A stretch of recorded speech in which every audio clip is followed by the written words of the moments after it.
El ego, cuando se halla en modalidad desconectada, que suele sintonizarse con la banda de frecuencia de la víctima, fácilmente conectamos con los miedos. En esos miedos, si los sabemos leer y si nos atrevemos a sumergirnos, hay mucha información respecto a lo que vinimos a hacer. En los miedos hay información sobre el tema de la encarnación. Entonces, desde esa perspectiva, es lógico que los miedos siempre sean los mismos. Recuerden que siempre hablamos de aceptación y la distinguimos de la resignación. En la resignación sí quizás habría un espacio cerrado donde, bueno, me resigno porque no puedo hacer nada y bueno. En la aceptación sí que hay un soltar, pero no es desde la resignación, es un espacio abierto, es decir, acepto y en esa aceptación una liberación que permite que los canales, los circuitos internos se aperturen, de modo que esa incrustación, ¿no? Si lo vemos como un canal, imaginen que generalmente es el canal central donde están los chakras principales, ¿no? Si aquí está el corazón, pues hay, no sé, en el plexo, ¿no? Aquí hay una incrustación, ahí está la energía del miedo, ¿no? Entonces, el aceptar, geométricamente, al aceptar se abre el canal y esa energía incrustada, que estaba ahí trabada, cristalizada, que no permitía que la energía del cielo se manifieste, ¿no? Y siempre nos conectaba con ese espacio viejo, al aceptar se abre el canal y esa energía se libera. Entonces, en esa aceptación hay literalmente una alineación, es decir, se produce una perfecta alineación de todos los centros, ¿no? Todos los lotos, primer chakra, segundo chakra, tercero, cuarto anahata, quinto, sexto y corona. Es decir, hay una alineación y realmente para lograr esa aceptación en mi meditación yo lo que hacía era laborar mucho con los centros energéticos, sintiendo cómo se alineaban, se abría el canal central y la información que tenía que purgarse, por decirlo de algún modo, se liberaba.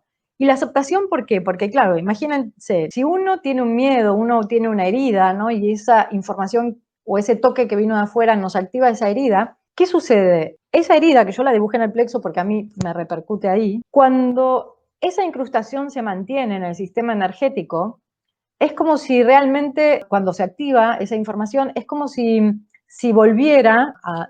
Recuerden que decimos siempre que la conciencia debe estar en el circuito supremo, ¿no? Es como si esta incrustación tuviera el poder de volver a bajar, ¿no? La conciencia, volver a conectarnos con la víctima.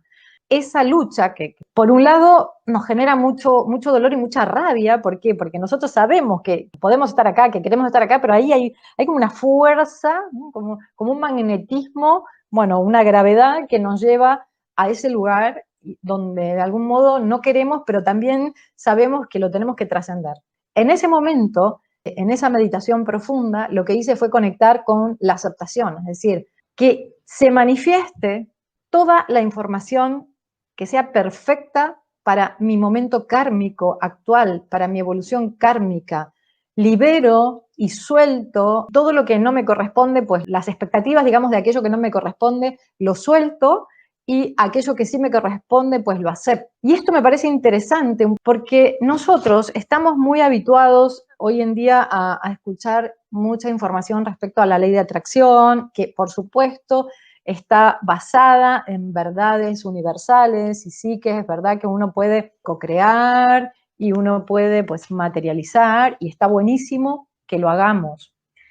Lo importante, que siempre lo reitero, es no olvidarnos de nuestro proceso kármico, de lo que vinimos a reparar, lo que vinimos a sanar. Si nosotros estamos con esa información que nos vincula al miedo, que nos vuelve a bajar a la frecuencia de la víctima, donde hay expectativas y queremos, ¿no?, que sea así, o nos duele que no sea así de este modo, tal como el ego esperaría, porque desde esa perspectiva pues se sentiría tranquilo y feliz. Ven que estamos hablando desde el ego, es decir, nosotros por supuesto que podemos crear realidades y podemos materializar todo lo que de algún modo sintamos, pero desde mi perspectiva, y siempre digo, es mi sentir, es mi visión, si resuenan bien, pero no lo tomen como la verdad absoluta, desde mi sentir, creo que no deberíamos olvidarnos de cuál es el aprendizaje, la reparación kármica, la integración de la información de otras vidas que venimos a realizar en esta encarnación. Porque si una persona pues desde la perspectiva del ego, quiere a toda costa materializar algo, ¿no? O alguna situación que no se desarrolla del modo que esa persona quisiera, que quizás ella cree, ¿no? Desde la perspectiva del ego, que eso sería lo mejor, pero quizás lo mejor sería otra cosa que ni siquiera está concibiendo desde la frecuencia del ego en versión víctima.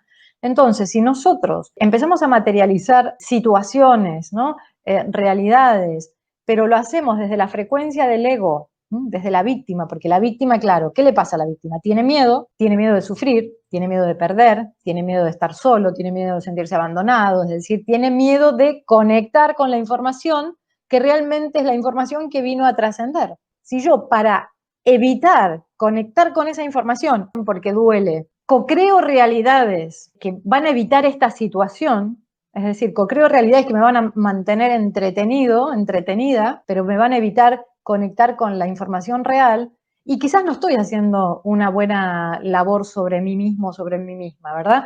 Porque lo que estaríamos desde esa perspectiva haciendo es, de alguna manera, ralentizar el momento de dolor, ¿no? Como una información que se tiene que liberar para limpiar esos canales y para que nosotros, cuando liberamos los canales, ¿qué sucede? Pues más conexión a la fuente, más prana, más liviandad, más ligereza. Desde esa perspectiva, pues podemos conectar con la información verdadera.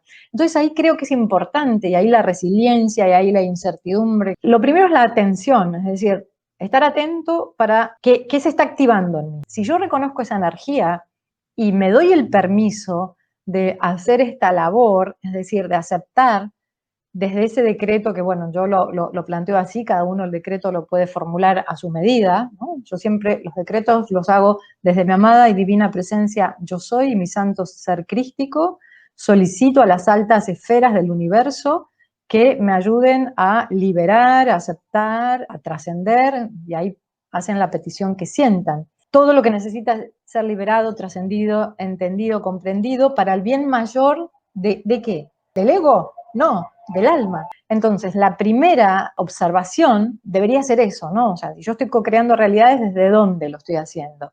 Y entonces, ¿por qué digo una triangulación o un circuito cerrado? Porque, claro, si yo se me activa una herida, pero la herida justamente tiene la finalidad de que yo observe esa víctima, que yo observe lo que tengo que trascender, es decir, que uso esa información como el hilo de oro de Ariadna para ir al centro del laberinto. En el centro del laberinto se halla el Minotauro. Y el Minotauro, si bien muchas versiones, la oficial de hecho, habla de que hay que matar a ese monstruo, a mí me gusta más conectar con la versión de otros autores como Julio Cortázar, que dice que en ese Minotauro, bueno, en el centro del laberinto hay un ser que de algún modo es incluso el artista desde su punto de vista, ¿no? Porque es el ser que ha sido pues juzgado por la sociedad, maltratado, es decir, puede ser nuestro niño herido también ese Minotauro, puede ser un aspecto, una versión de nosotros mismos que necesita ser atendida, ¿sí? Que no hay que matar, no hay que juzgar, no hay que maltratar, porque ya ha sido muy maltratada esa faceta nuestra, sino todo lo contrario, enfrentarnos a esa faceta, abrazarla. La oscuridad también es el misterio, ¿no? La oscuridad son esos recovecos internos que nos van a llevar a espacios internos muy creativos, muy luminosos. Hay mucho potencial en la oscuridad. Por eso el otro día también decíamos que en los miedos hay información de lo que venimos a brindar.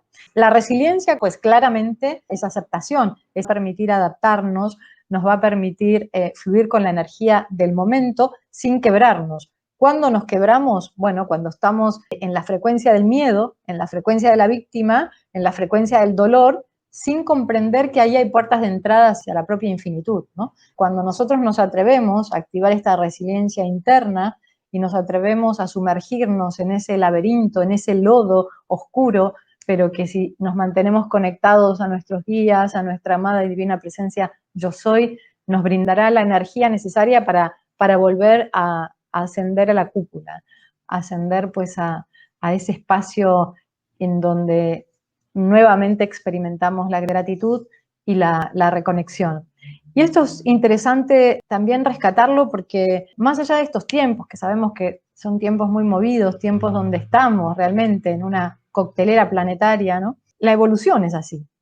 Es el viaje alquímico, ¿no? Es sumergirnos al aspecto más oscuro, más interno, más desconocido, para luego inaugurar o desvelar esas capas de información y poder acceder a aspectos internos luminosos. Nosotros elegimos desde qué nivel de frecuencia vivir, desde qué nivel de conciencia y qué hacer con nuestra energía creativa.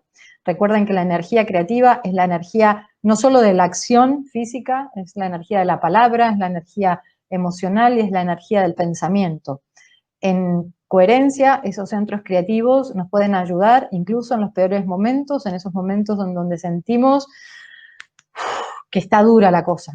No pasa nada, luego vamos a volver a la cúpula.